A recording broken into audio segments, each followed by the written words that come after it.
Hi everyone, in this video I'm going to show you how to enable and disable notifications in your device Galaxy Tab S9 or S9 Plus.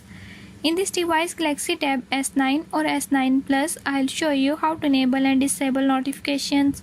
Before I start, if you are new to my channel, don't forget to subscribe and press bell icon. Watch complete video and learn how you can do it. Let's watch the video.